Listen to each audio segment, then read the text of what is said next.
Hey guys, Dangerous Dictionary here. The Godzilla x Kong trailer just dropped and it was absolutely crazy. I'm making this analysis right after the trailer dropped, but this video will most likely be a week or two after the trailer's release. Anyways, sit back and relax as I break down the Godzilla x Kong trailer. The trailer starts off with a seismometer that seems to have caught a read on something. Seismometers are used to record seismic activity in order to catch and locate earthquakes. This seismic activity is most likely a Titan emerging to the surface, as later on we see Kong climbing onto the surface. We also see Skar King on the surface as well, which implies that he may have climbed from underground as well, but I'll touch on this later. Next, we see a vile vortex underwater that has 8 rectangular pillars surrounding it in a circular formation. These pillars are most likely creating some type of invisible barrier in order to prevent kaiju from going in and out of the vile vortex.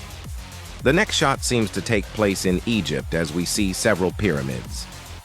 Egypt is heavily hinted to play a huge role in Godzilla x Kong, and if you are a huge fan of the Monsterverse, you know there is a Titan that was hibernating in Egypt. For the people who don't know, the Titan is known as Sekhmet. Out of all the Titans I really want to see, Sekhmet is second on my list. First place goes to Leviathan. I will be really disappointed if Sekhmet doesn't make an appearance since the movie is taking place directly where she was hibernating. Anyways, after we get a look of the pyramids, the ground starts to cave in and we see a blue glow suggesting that another Vila vortex is being revealed or Godzilla is coming up to the surface.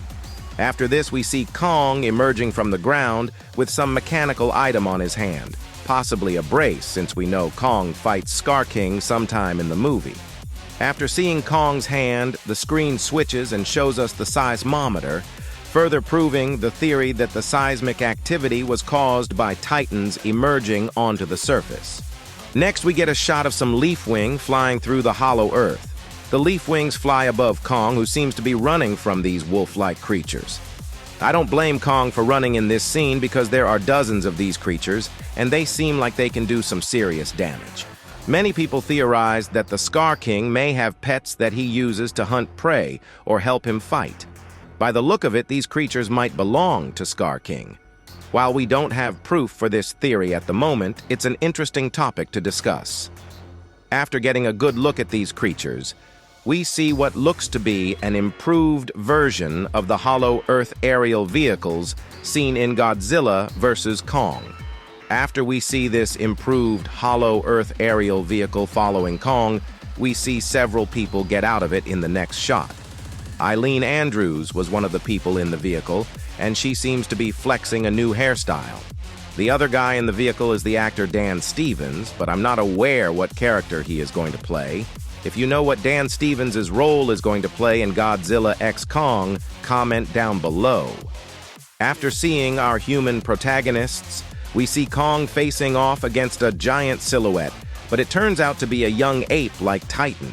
This ape Titan seems to be related to Skar King, judging by the orange fur.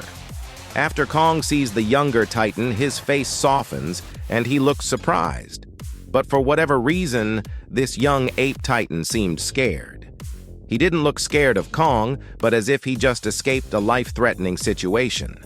We continue to get shots of the hollow earth, and we see Dan Stevens and Eileen Andrew looking at a red handprint on a wall.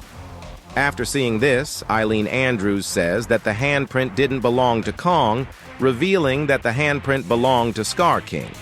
This is actually a big reveal because we see a giant red handprint on a mountain in Kong. Skull Island, which means Skar King was on Skull Island and may have contributed to the disappearance of the Kongs on Skull Island. After that shot, we see Kong jump into a cave and ride the wall down by slamming his axe into the cave walls. He ends up landing into a cave filled with large crystals and skeletons of ape-like titans. The deaths of these ape titans may have been the doing of Shimu, as we know he has crystal spikes on his back, and most likely thrives in crystal-like environments. After seeing this, we get one of the craziest shots in the entire trailer. We see dozens of Kongs in this pit seemingly just walking around. It's unknown if Skar King's species was among the Kongs as well, but I didn't see any. The screen then shows Skar King with his glowing eyes, which then quickly switches to the jackal-like creatures chasing Kong earlier.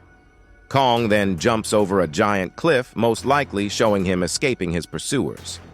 Next, we see Gia walking up a staircase dressed in clothes given by the Iwi tribe of the Hollow Earth. It was previously theorized by people that there was an Iwi tribe in the Hollow Earth, and now it has finally been confirmed. After that, we get a quick shot of Bernie Hayes, who seems to be accompanying Gia in the Hollow Earth. In the background, we see some Iwi tribe members pointing spears at Bernie and Dan, so it is pretty obvious that they didn't exactly get a warm welcome from the Hollow Earth tribe. We then see what appears to be a new titan or a weapon crush a human. Then we get a quick glimpse of people running from what appears to be an icy wind, hinting that Shimu may come to the surface. We then hear who appears to be Bernie say, "Kong can't stop this on his own." Then we hear Eileen Andrews' response by saying, "He won't be alone." After this, we get a beautiful shot of Godzilla evolving in ice. Afterwards, we see him break through the ice, flexing a new pink look as he roars. After seeing the amazing shot of Godzilla, the screen switches to Skar King sitting on his throne. Quickly, after we see him walking on all four with his popular skeleton whip going across his chest. Next, we get a shot of Kong and the young ape titan with the other Kongs. The Skar King then jumps down from where he was and roars. Not only does the young ape titan look scared, but the other Kongs look scared as well. The Kongs all have a red handprint on them given by the Skar King. Skar King then roars, most likely towards Kong. After Skar King roars at Kong, it cuts to Skar King on the surface, roaring at the people on a beach. The trailer switches back to Godzilla, who is now checking out his new evolved form.